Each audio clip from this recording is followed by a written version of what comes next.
Bien, entonces, dame-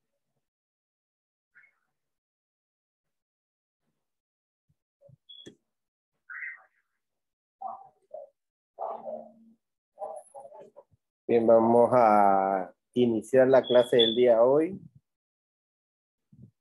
Eh, Vamos a ver dos patologías que normalmente son patologías diferentes a las que ya vimos. Vamos a hablar de patologías adquiridas que tienden a lesionar de una u otra forma, pues, las estructuras cardíacas. Vamos a empezar con la enfermedad de Kawasaki. Es un nombre bastante raro, quizás era desconocido por muchos antes de esta pandemia, pero después hubo una asociación de un síndrome inflamatorio que generaba el COVID en los pacientes, sobre todo escolares y adolescentes, el llamado PIMS, que se asemejaba mucho a el Kawasaki típico.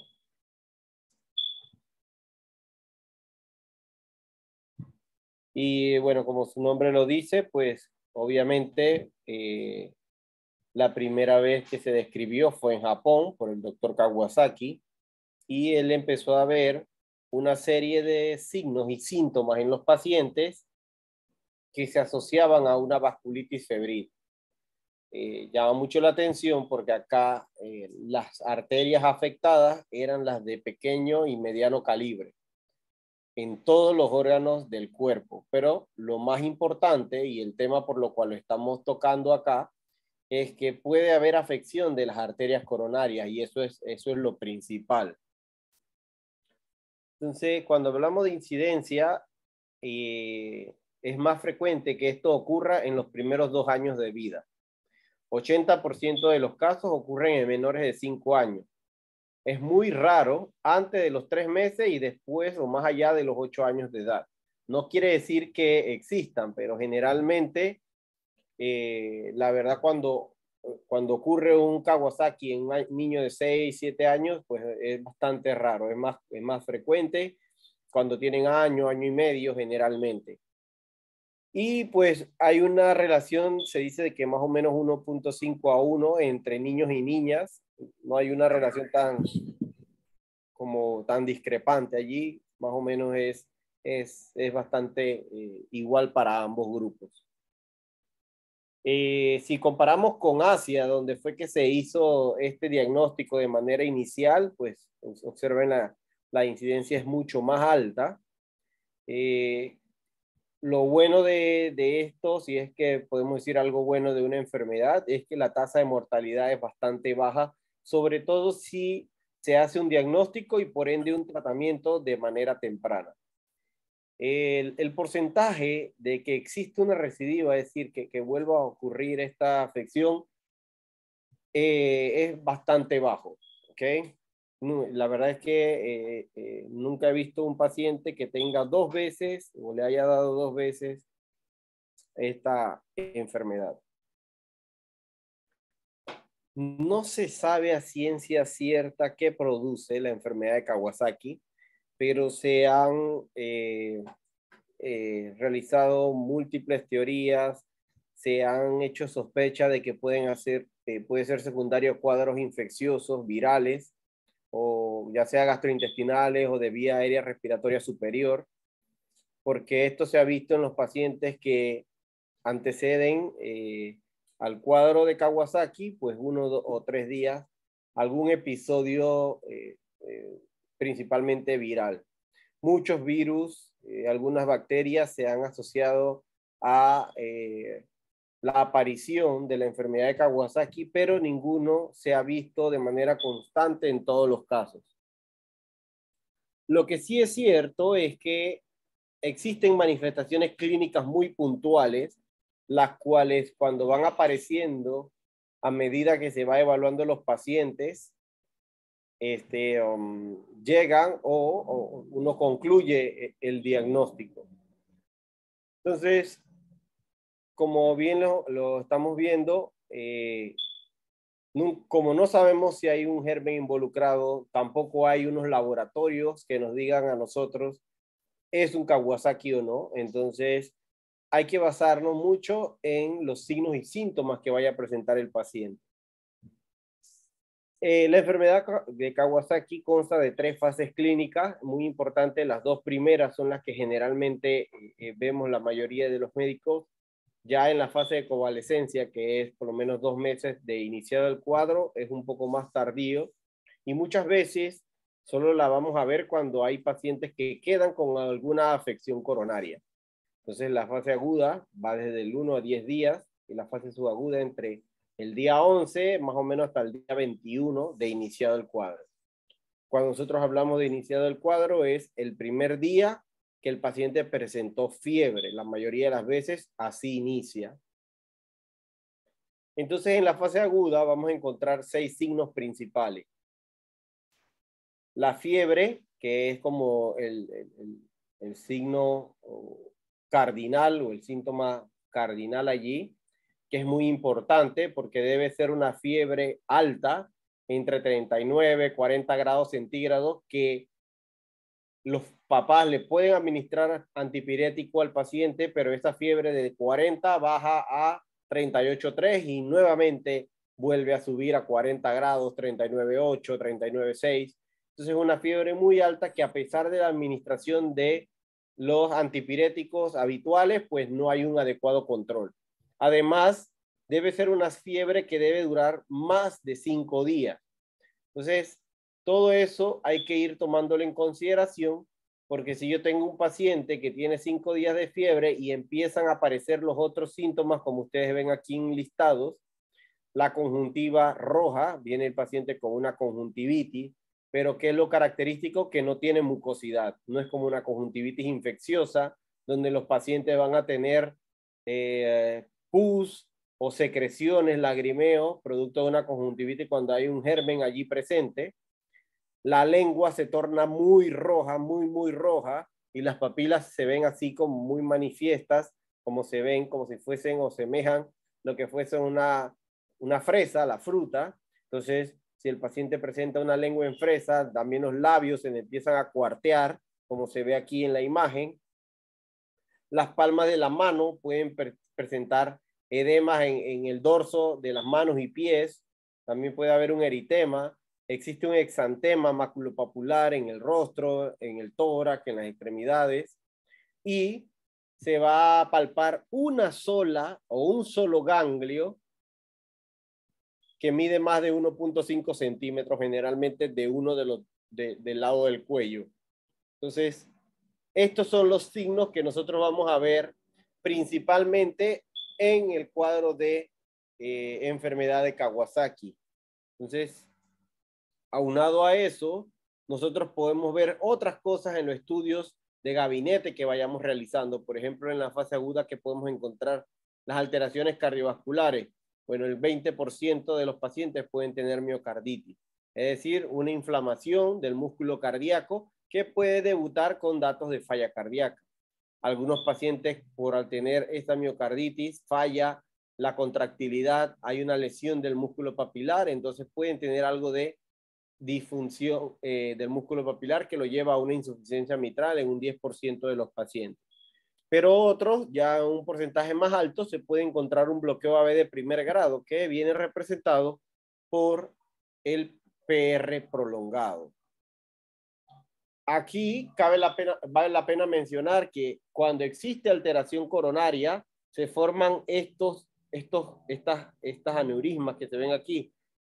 Calibre normal del tamaño de las arterias coronarias generalmente es como se ve aquí en esta proyección o como se ve acá, pero observen, esta es una arteria coronaria dilatada que hace una especie de rosario, producto o secundario a esta enfermedad. Normalmente las aneurismas coronarios no se presentan en la fase aguda, pero todos los pacientes cuando se sospecha esta afección deben tener un ecocardiograma basal, porque la mayoría de las veces cuando hay lesiones coronarias se ven en la siguiente fase, en la subaguda. Pero al tener un ecocardiograma en la fase aguda nos ayuda a nosotros ver si existen cambios en relación a los 2 o 3 semanas posteriores al inicio de los síntomas.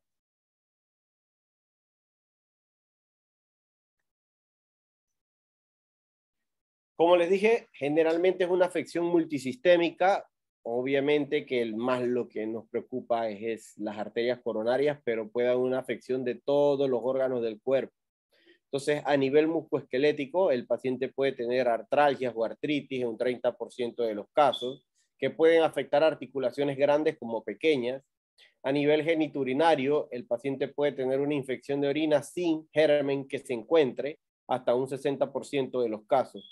A nivel gastrointestinal, puede haber dolor abdominal, disfunción hepática en un 40%, y también el paciente puede tener signos de afección del sistema nervioso, como irritabilidad, letargo, o pues también puede haber algo de meningitis sin germen presente, porque como les dije, hay una afección de todos los vasos sanguíneos que sean de pequeño y mediano calibre. Entonces, casi todos los órganos van a tener una inflamación considerable.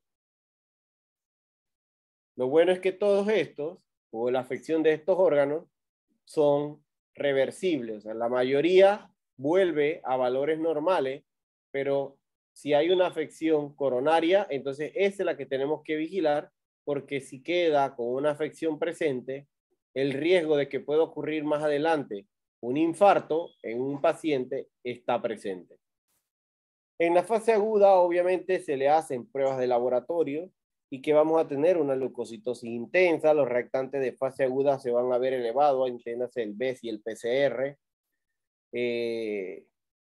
La trombocitosis puede ocurrir generalmente más allá del séptimo, octavo día e incluso se observa el mayor incremento a nivel de la fase subaguda. Allí las plaquetas pueden llegar a ser hasta de 1 millón y esa es la importancia de por qué hacer una evaluación luego en esta etapa y veremos por qué la importancia del tratamiento que se debe continuar.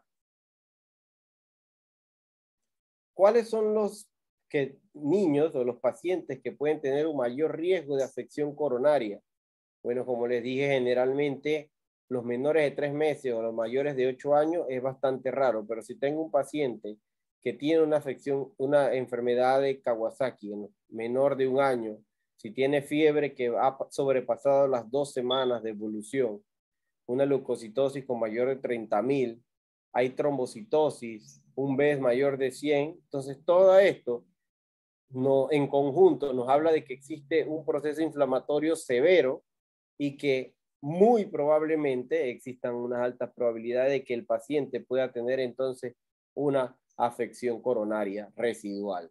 Entonces, de allí la importancia de por qué hacer el diagnóstico en los primeros 10 días y de por qué iniciar la dosis de los antiinflamatorios para tratar de contrarrestar esta tormenta inflamatoria que presentan los pacientes. Ya en la fase subaguda, la gran mayoría de las veces, todo el cuadro clínico desaparece. Algunos pacientes pueden quedar, como se ve aquí en la imagen, pueden tener una descamación de los pulpejos de los dedos de la mano y los pies. Recordemos que inicialmente existe un edema de esta porción de la extremidad. Posteriormente, cuando ese edema se pierde, entonces queda una especie de bolsitas que se pueden ir descamando, como se ve aquí en la imagen, secundario pues a que ya estas estructuras se empiezan a deshinchar. Desaparece el exantema, ya la fiebre cede y la adenopatía que era palpable de manera inicial pues ya se deja de ver. Y aquí la importancia, la aparición de los aneurismas coronarios ocurren en 2 de cada 10 pacientes. Algunos pueden tener derrame pericárdico, algunos pueden tener falla cardíaca, pero nunca o casi nunca llegan a un taponamiento cardíaco. Entonces, con un paciente cuando no tiene un diagnóstico y tratamiento a tiempo, pues tenemos un 20% de probabilidad de que ellos tengan una lesión coronaria. Ya más tardíamente, en el periodo de convalecencia, pues obviamente ya casi toda la parte inflamatoria se normalizó, las plaquetas vuelven a sus valores normales y aparecen algunos surcos en las uñas de los dedos de la mano y los pies, que son las líneas de Vogt, que en ocasiones también se le debe explicar a los papás que algunos pacientes pueden tener pérdida de la uña, o sea, la uña en algunos niñitos se cae. Entonces, todo eso es parte de la misma enfermedad. Entonces, no decirle a los papás desde antes, en un principio, que pueden haber modificaciones en el aspecto de la uña y que algunas veces las pueden perder, para que ellos sepan que todo está en relación al mismo cuadro inicial y no necesariamente es una afección nueva. Entonces, cuando uno hace el diagnóstico, generalmente, como les mencioné, es un diagnóstico clínico. Y para hablar de Kawasaki completo o incompleto, pues se deben cumplir estos criterios. Como ustedes ven aquí, siempre debe existir, y como les dije, el síntoma cardinal es la fiebre, que debe ser por lo menos de 5 días de duración y que no se controla de manera adecuada con los antipiréticos. Entonces, cuando tengo la fiebre, debo marcar por lo menos 4 del resto de los criterios, de los signos y síntomas que ya les mencioné en la fase aguda. Cuando esto ocurre, entonces estamos ante un Kawasaki completo, o puede existir la fiebre con 2 o 3 de los signos antes mencionados, que los mismos no se puedan explicar por otra enfermedad que se sospeche. Entonces, este es lo más importante. A veces no tenemos todas esas manifestaciones clínicas floridas que nos llamen, y nos digan es un Kawasaki, pero podemos sospechar que se trata si tenemos un cuadro de fiebre importantemente.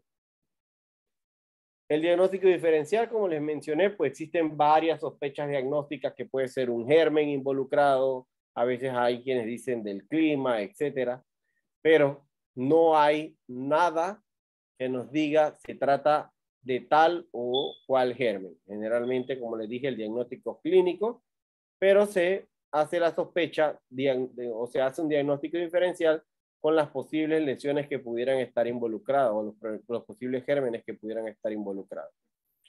El tratamiento, bueno, generalmente el tratamiento es en la fase aguda, son la aspirina a dosis antiinflamatoria, que pueden ser dosis de 80 a 100 miligramos kilo día, dividido cada 6 horas en el paciente, hasta que el paciente esté afebril. También en la fase aguda hay que administrar inmunoglobulina a 2 gramos por kilo y se pasa de manera lenta, de 10 a 12 horas, porque esto es muy osmolar y puede o tiende a aumentar la presión arterial, por lo cual debe ser monitorizada. Los pacientes que ya vienen en falla cardíaca, entonces esta dosis se debe pasar alrededor de 1 o 2 días, o sea, un poco más lento para no sobrecargar al paciente. Ya cuando el paciente se le quitó la fiebre, ya está la fase inflamatoria controlada, entonces se baja un poco la dosis de la aspirina, ya no es una dosis antiinflamatoria, sino una dosis antiagregación plaquetaria, que se debe mantener por 6 a 8 semanas si no hay lesiones coronarias. ¿Y por qué la importancia de esto, de bajar, por qué se usa una dosis inicial y después se baja la que sigue? Porque aquí es para controlar el proceso infeccioso, pero acá lo que queremos evitar es que haya una agregabilidad plaquetaria. Como ustedes saben, en la fase subaguda, como les mencioné, la trombocitosis puede llegar a ser 1 millón. Y si tengo unas arterias coronarias dilatadas y esas plaquetas que normalmente deben estar en 450,000 llegan a ser 1 millón, su función es formar coágulos. Entonces, se forma el coágulo porque se agregan estas plaquetas que son múltiples en una coronaria dilatada, entonces eso puede provocar un trombo y ese trombo es el que puede ocluir la circulación coronaria, entonces causando el infarto en los pacientes. Es por ello que estos pacientes, aunque se vea que las arterias coronarias no tuvieron una dilatación importante, se debe mantener la aspirina en dosis de 1 mes y medio a 2 meses. Si yo tengo una anomalía coronaria presente, entonces hay que mantener la aspirina por todos los días hasta que exista una regresión. Regresión quiere decir que hasta que ya mejore el cuadro de la inflamación coronaria, y esto pueden pasar entre 2, 3 años o más. Si vemos que la dilatación coronaria ya no es tan leve, sino que, hablando en términos, sería una dilatación moderada, se pueden utilizar ambas medicamentos de manera dual, o sea, dos antiagregantes plaquetarios. Se puede utilizar la aspirina o el Plavix, el llamado clopidogrel, en una sola dosis, nada más especificándole a los pacientes que pues el riesgo de tener más moretones, fragilidad capilar, pues existe. Si ya tenemos el riesgo de tener unas aneurismas un poco más grandes, y hay algo que se conoce como un aneurisma gigante, que es cuando de manera absoluta el tamaño de la coronaria es mayor de 8 milímetros, entonces se pueden utilizar inyecciones de enoxaparina, es decir, de bajo peso molecular, o iniciar warfarina oral, ya una anticoagulación propiamente dicha. Entonces esto es muy importante.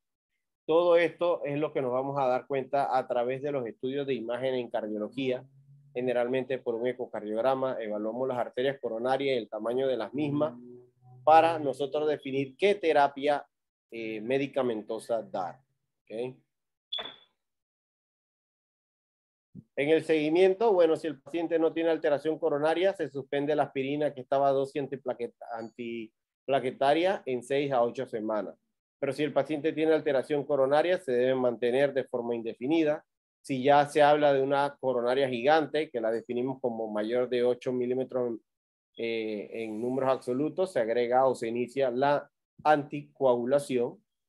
Se restringe al paciente realizar actividad física de manera relativa, o generalmente si ya es muy grande se hace de manera absoluta, pues no se le impide que realice actividades muy extenuantes. Se hace un seguimiento que puede ser cada 6 o 12 meses con ecocardiograma, y en algunos pacientes pues se le tiene que dejar o se le tiene que realizar una prueba de esfuerzo para ver si hay isquemia cuando los pacientes hacen actividad física. Entonces, como ven, no es una enfermedad como para pasarla o tomarla a la ligera, porque pues, aunque la mortalidad es baja, casi siempre puede dejar secuelas que pueden entonces comprometer el desarrollo de los pacientes.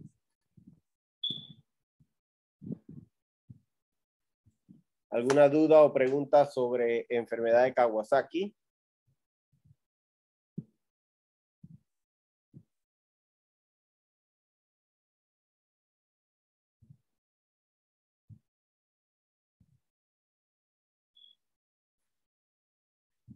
Bien. Sí, todo clarito. Entonces, vamos a continuar con fiebre reumática, que es otra afección que obviamente también ha disminuido mucho en cuanto a incidencia o prevalencia, porque hay mejorías en los sistemas de salud, cada vez hay más médicos que pueden atender a la población, pero pues sigue estando presente y sigue causando sobre todo pues muertes en la población pediátrica, porque muchas veces los pacientes llegan ya en una fase muy descompensada. Aquí sí sabemos la etiología de esta afección. Generalmente es una respuesta inmunitaria tardía después de una faringitis, generalmente una faringoamigdalitis producida por un estreptococo beta-hemolítico del grupo A. El riesgo de que se desarrolle fiebre reumática después de una infección por este tipo de germen puede ir de 0.3 al 3%. O sea, es un riesgo bastante bajo, pero pues el que queda en ese riesgo, pues la verdad es que sí tienen una afección importante.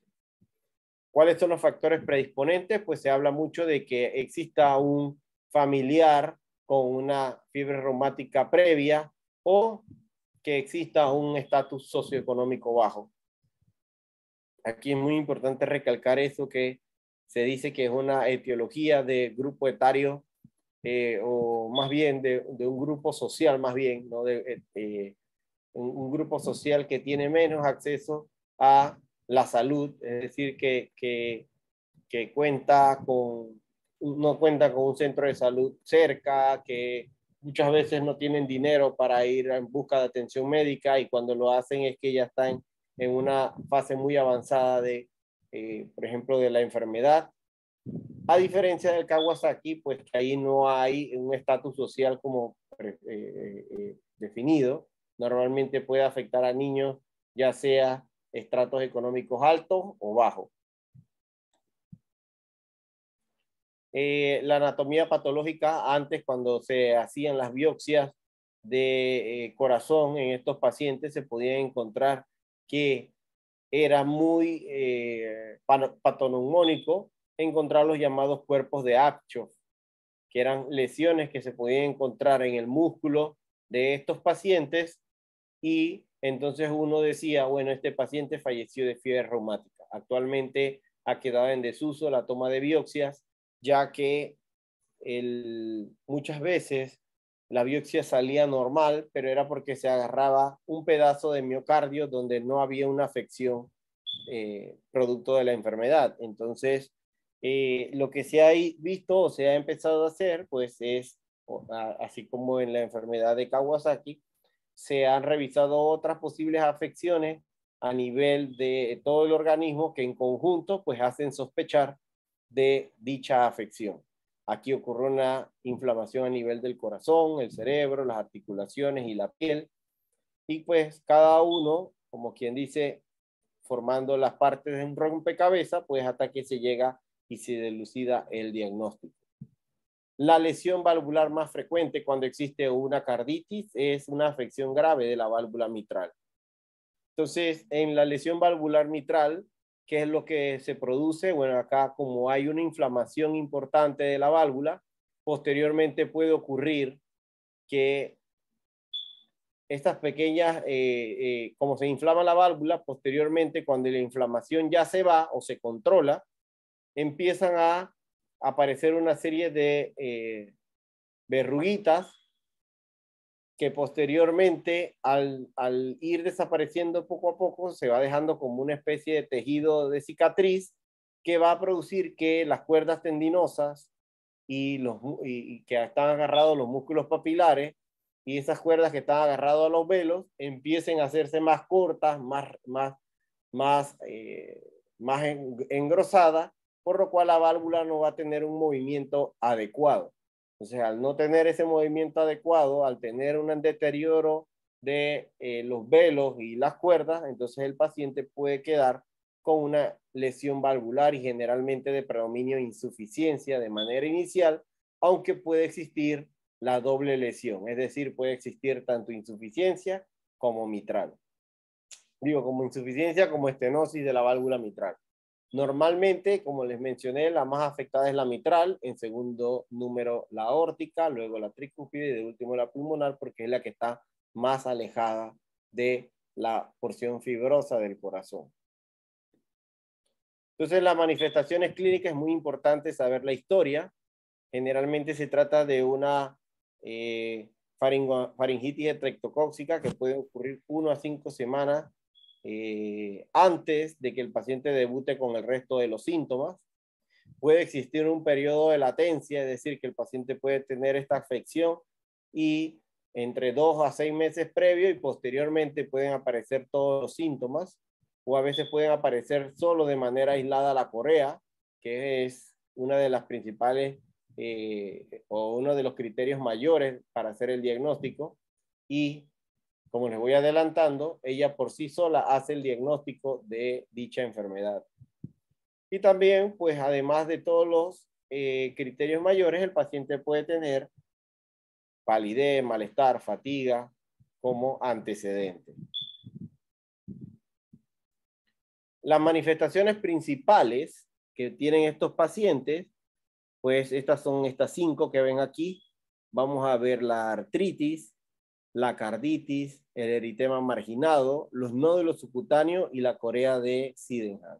Generalmente estas 5 son las principales manifestaciones de los pacientes con fiebre reumática. Y vamos a comenzar con la artritis en el orden que lo vamos a dar. Generalmente es el orden de aparición, la frecuencia de aparición en la gran mayoría de los pacientes.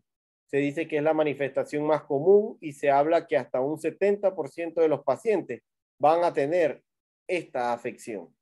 Entonces, ¿qué es lo característico? Generalmente acá afecta a articulaciones de gran tamaño y generalmente afecta a una o más articulaciones. ¿Qué es lo característico? Que cuando existe una inflamación de alguna estructura, por ejemplo, en el caso de que sea una rodilla, por ejemplo, la rodilla derecha, esta afección ocurre por el día de hoy, pero al día siguiente el paciente puede referir que tiene inflamado el tobillo izquierdo. Entonces, eso es lo que se refiere una artritis de carácter migratorio, que hoy le puede doler la muñeca derecha, pero mañana le duele la rodilla izquierda y pasado mañana le duele el tobillo derecho.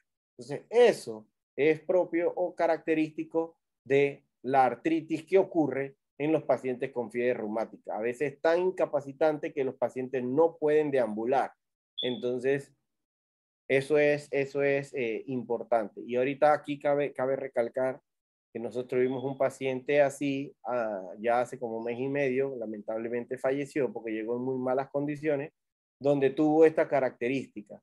Se le inflamó un tobillo, fue evaluado en una institución de salud, lo revisaron y placa, dijeron que era fractura, posteriormente se le inflamó la rodilla o el tobillo contralateral y pues le decían que podía ser parte del mismo golpe, cosa que estuvo así el paciente por un mes, mejoró el cuadro inflamatorio y bueno, cuando ya debutó con falla cardíaca, pues ya fue tarde, cuando ingresó al hospital, prácticamente estuvo 48 horas y posteriormente cayó en edema pulmonar y falleció. Entonces es muy importante cuando ustedes vean una inflamación que ocurre de la nada en un paciente pediátrico que no se ha golpeado, que la historia clínica lo decía, hoy tenía este pie hinchado, al día siguiente tenía otro, debe hacerlo sospechar de que puede tratarse de una enfermedad como esta.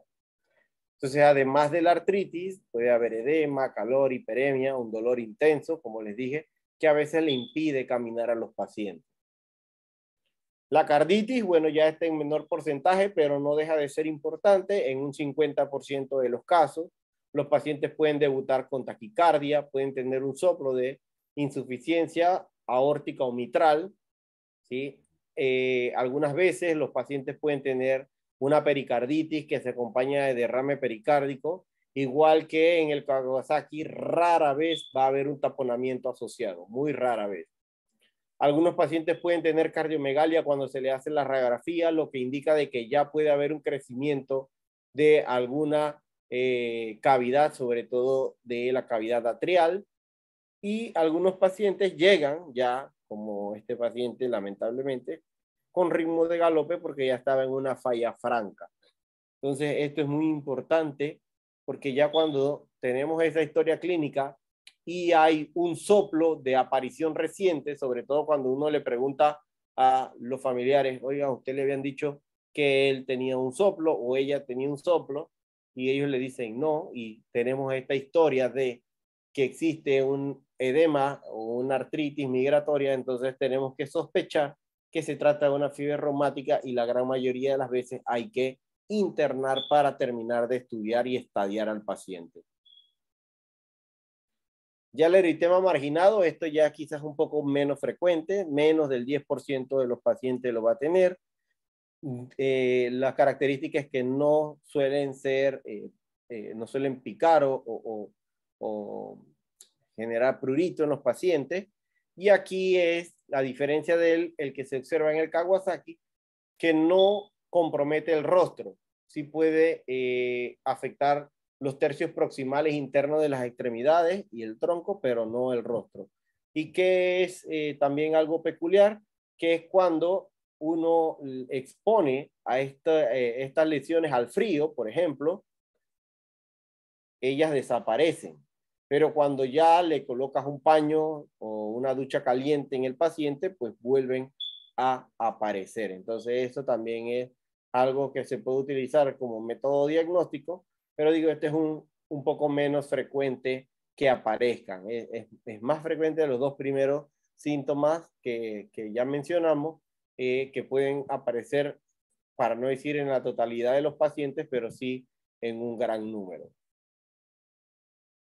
Los nódulos subcutáneos llegan a ser incluso menos frecuentes que el eritema.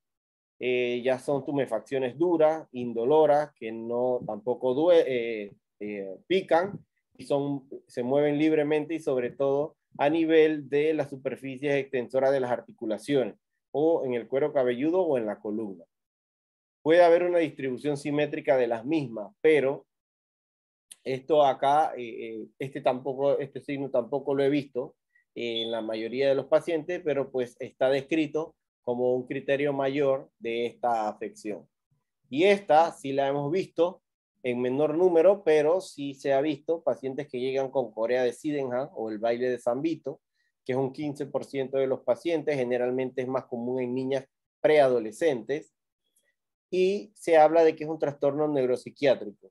¿Por qué neuropsiquiátrico? Pues porque vamos a tener síntomas, por ejemplo, psiquiátricos de labilidad emocional, hiperactividad, ansiedad por separación, obsesiones y convulsiones, todo este signo que inicialmente son los que de manera inicial se presentan en el paciente, pueden ser labilidad, hiperactivo, muy ansiosa, y posteriormente aparecen los signos neurológicos, que son aquellos principalmente que son llevados a cabo por unos movimientos coreicos, son movimientos involuntarios que el paciente intenta como impedirlo, pero pues de manera inconsciente el grupo muscular empieza a tener estos movimientos que asemejan como si fuese un baile y por eso el nombre que lleva. Entonces, además de esto, pues algunos pacientes pueden tener hipotonía generalizada. Vamos a parar acá para hacer una sesión nueva, Pedro. Sí, doctor, en el mismo link. Ok.